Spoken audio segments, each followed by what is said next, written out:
Welcome to Go Rangers Radio, where the New York Rangers are always the talk of the town. If you bleed red, white, and Rangers blue, hail the king, follow the bread man, and know how to spell Capo Caco, then you've tuned to the right place. And now, here are your handsome hosts, Kevin DeLury and Paul Cuthbert. They're not always going to get it right, but you can be damn sure they'll pretend they are.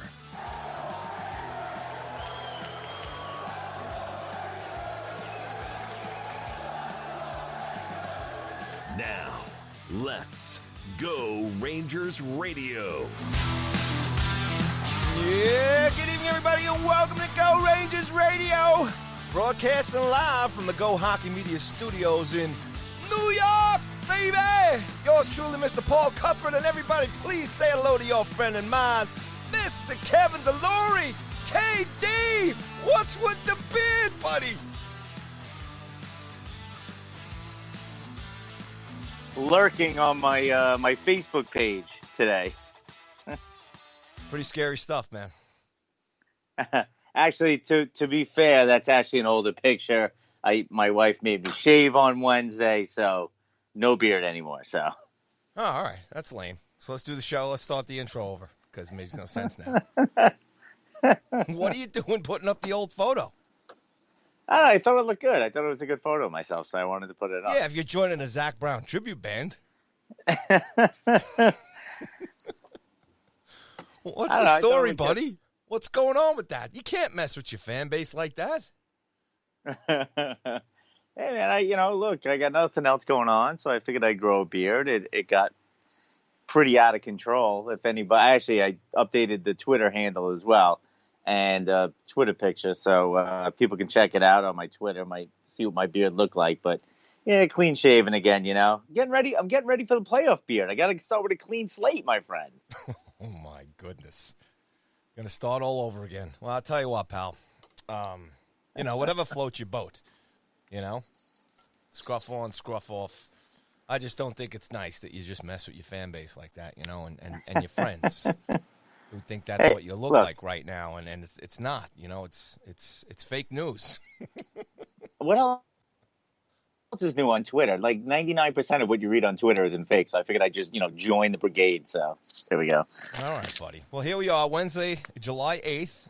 I was supposed to be in New Jersey tonight playing a gig on the beach at Jenks Pavilion, but that's not happening. And here I am talking to you during Phase 4 here out in Long Island of the reopening phases. And as far as hockey and sports is concerned, we're getting a little closer to just American sports in general here besides the NHL. The MLB is looking to kick things off here at the end of the month, too, as the New York Mets will, try again to not make the playoffs or win a World Series again. And the Yankee fans are all excited about those guys, hopefully, marching down somewhere. I don't know. Would they be allowed to march down Broadway? KD, do you think, if anybody won a championship this time around? I don't think any team is going to be parading down anything anytime soon because none of this is happening. It's not going to happen. Oh, man. I appreciate all the league's efforts to try to bring sports back, but I'm not convinced it's happening. Again, like I was saying 2 weeks ago, well, there's breakouts happening left and right, and they haven't even started yet. Have not started yet.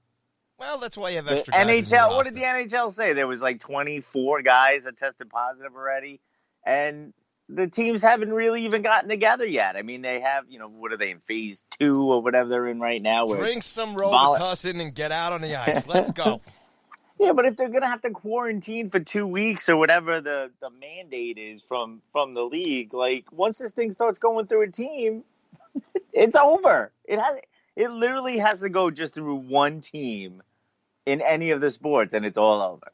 Like, you can't just have, put off, one of the qualifying rounds, if everybody on the Hurricanes, gets COVID.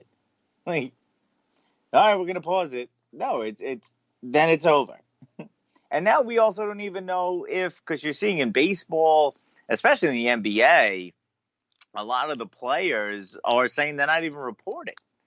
So we don't even know what's going to go on with that with the NHL. It sounds like for the most part, the NHL players are going to be there. I haven't really heard of anybody not.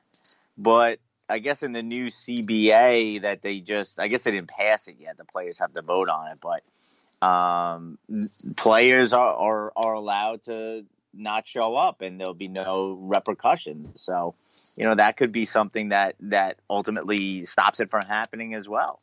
And what do they got till like July 13th to make that decision or something, right? Yeah, well, that's Monday, right? So that's when the training camps open. That's phase 3, I guess. I don't know about you, but I'd be going to hang out with Pat Mahomes right now. That's what I'd be doing. Looking to become a real close friend of his. Fly me out to KC, buddy. Hang out. And he's going to be making that money, and the NFL probably won't play this year. Exactly. So he's going to make all that money and sitting around doing nothing. So. What kind of I mean, that's a super deal, man. Let's just talk about this real quick. I mean, they might not even play, right? Man, he gets that. I mean, I didn't look at it, but I don't know how much is guaranteed up front, but $503 million, baby, before playing his second season. I mean, he could technically retire. He won the Super Bowl. It's done, right? But that's unbelievable, man, getting that kind of cash, and they don't even know if they're going to get a season going this year. Bravo. Yeah, look, get your money when you can. You come off a Super Bowl win. You're the most talented player in the NFL, and God bless. Good for him. That's why I have my son playing football. Yeah, forget that gross stuff, man. The other day, I bought him he's trying out for the travel team here in Massapequa, the Mustangs. And he was having trouble with the ladder drill. I went right on Amazon. I bought one. I've been yelling at him on the front lawn for the whole week, faster. Did you see Pat Mahomes' contract? You're not going fast enough. Oh man, too much. That's a nice kick. I don't know if Capo Caco's ever going to make that much money in the NHL. Oh, he forgot it. When he brings home a Stanley Cup, if the NHL ever comes back, forget it. He's going to get $600 million. So, buddy, actually, I was going to say it's a good segue into what's going on here because another part of what's going on with the CBA is that they're not going to be increasing the salary cap now. So the Rangers might be finding themselves in a little bit of an issue. I guess most teams will. Who were hoping the cap would go up. Maybe there'd be an amnesty buyout, and that doesn't look like it's happening either. So now the Rangers are going to have some, after this season, if it does happen, they're going to have some interesting decisions to make with some of these guys. Well, give me an example. Ryan Strome. Okay. Tony DeAngelo. All right. Jesper Fast. Okay. Your boy Georgiev. Georgie's not going anywhere. These are guys. Henrik Lundqvist. What are you going to do with him? Are you going to buy him out now? Just a regular buyout? Is that something you want to have more dead cap space, or is the decision to trade Georgiev, keep Lundqvist around for another year as sort of like a mentor to Shesty, and go that route? Because with the cap not going up, it makes things interesting for the Rangers. What would you? Let's stay with Hank and Georgie here. What would you do? What do you think if they're in that situation? What do you think they should do? Or what would GM DeLury do? I hate buying out. I hate the idea of buying out a player who has 1 year left on his contract. And I think that next summer, the Rangers are losing so much off the cap with, Lundqvist and Stahl, and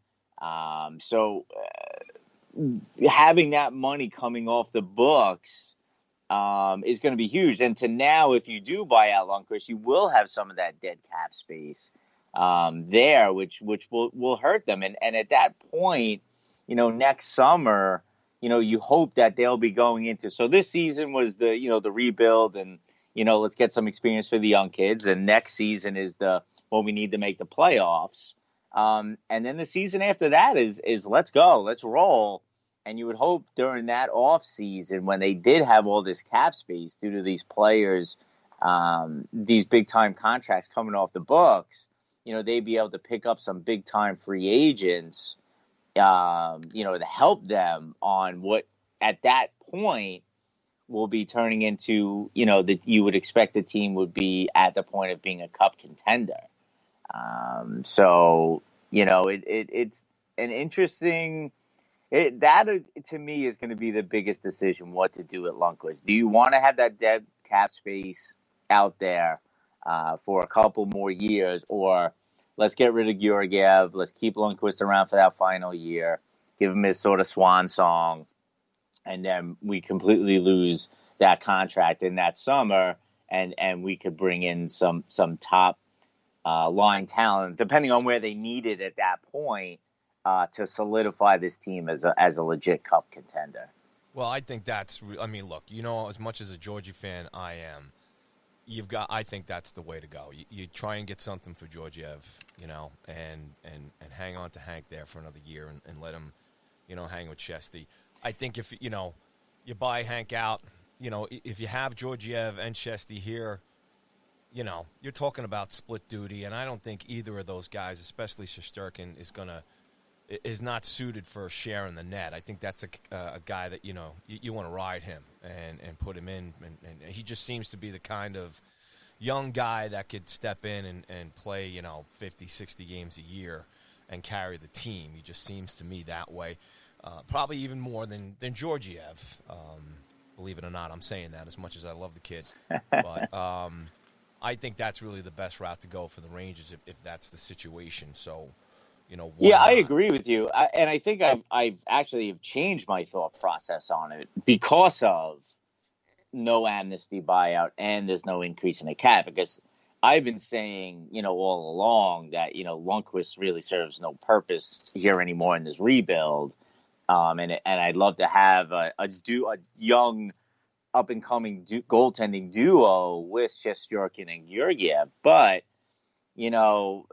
not having the amnesty buyout and not having the increase in the cap, that changes things. It changes things for a lot of people. D'Angelo, who maybe they were looking to get a long-term deal, maybe they don't do that anymore because they now have some young upcoming defenseman, K'Andre Miller, Niles Lundqvist.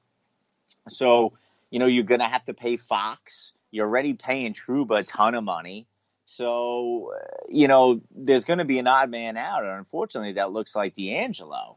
Now, he's still a restricted free agent. So, maybe it works out anyway where they go to arbitration. The arbitrator gives D'Angelo a 2-year deal at a smaller amount of money. And actually, I think that would be perfect. If they can get him, that deal for, 2 years. And by that point, hopefully K'Andre and Lundqvist will either, learn down in the AHL and be NHL ready by then. Or, they're just pushing each other if they are NHL ready right away. You just have all that competition, and then maybe you could trade D'Angelo and he's got a lower contract. But and the same thing with Strome. I never wanted to give Strome a long-term contract. I've been saying that the whole time, even though Strome is my boy. I never felt as though giving him a long-term contract was a smart idea. So again, I think they go to arbitration with him. With him, they can only get a 1-year deal. Again, I think that's great. That works out. Give him that 1-year deal. Work, you have all the younger kids. He's going to be a veteran on the team. And after that, you see where you are. So I think that's really should be the game plan with this team going forward. Like you said, trade Georgiev, go to arbitration with Strome and D'Angelo and have those shorter deals for them. And then the one guy who's still out there is Foss. And I don't have the numbers in front of me, but, hopefully you have enough to bring him back, as I would like to bring him back. I think he's the sort of, those glue guys who are great for Stanley Cup winning teams, and he'd be a perfect, third or fourth liner. But he could be replaced. He can. No, I wouldn't overpay for him. Yeah, I wouldn't overpay Stromer for too. him. I mean, as much as I love Stromer too, he's you can get another guy like him, and maybe even a guy a little bigger than him. Yeah, and I think that's where the arbitration really helps the Rangers here, having that they're both restricted free agents. If they're unrestricted free agents, it's see you later.